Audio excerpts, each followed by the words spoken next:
Hello, Water Walkers, and welcome to See You Saturday. If you've happened upon this video, we hope that you will check out our daily blog post at waterwalkers29.com.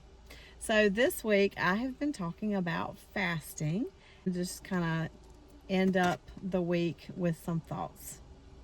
We're in my driveway. Yes. Saturday. Beautiful day. At 10:20. We're right on time. We're right on God's time. That's right. And Awana Ridgel, who is a faithful follower of Water Walkers, sent me a sermon that she had just listened to that was about fasting. And I listened to it on the way to work. It was about an hour long because it was a whole service. I ended up listening to it. Isn't that wonderful? Yes. I want to go back and listen to it again and take more notes. But a few things that I wanted to highlight was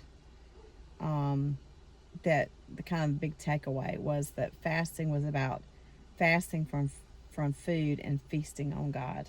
I thought that was such a beautiful way to think about it. That is such a beautiful way. And he encouraged us to learn to rest on God, and that fasting was a redirection of our appetite. So it was to redirect our appetite to have more of an appetite for God. So I love that. I love that. And it was a perfect time for her to send that.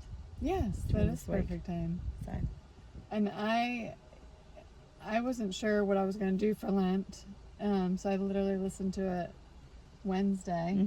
And I had already felt led to fast all fried foods, like, because I've really been, whether it's French fries or chips, or it may just be once or twice a week.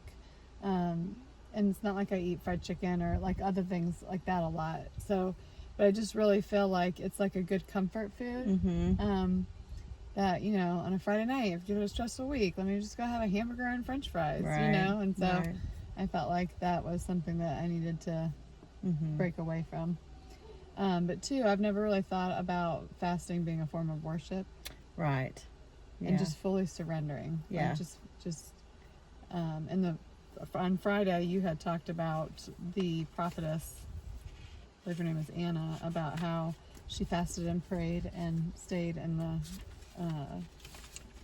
the temple all day long and worshipped day and night.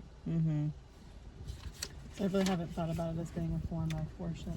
Yeah, and I think I have a new insight after all of this studying and that sermon and a few other things that Awana actually sent me that were like right on time things. And I assume that where she was getting these from was leading up to Lent also. But again, I feel really different about the way I look at fasting and looking at it more as a time to really lean into God. And and I've always kind of felt like when you felt tempted that you remember Jesus being tempted in the wilderness or in the desert. It's in the wilderness or the desert. We've been reading so much about the Old Testament. I can't remember where we were at what time. I know, right? But just, when you're tempted to remember the sacrifice that Christ made for us and how, us fasting this one little thing is nothing in comparison to what he gave up and sacrificed for us, Yes. and to really be in an attitude of worship during those times. So Yes, I agree. It's been a beautiful week. yeah.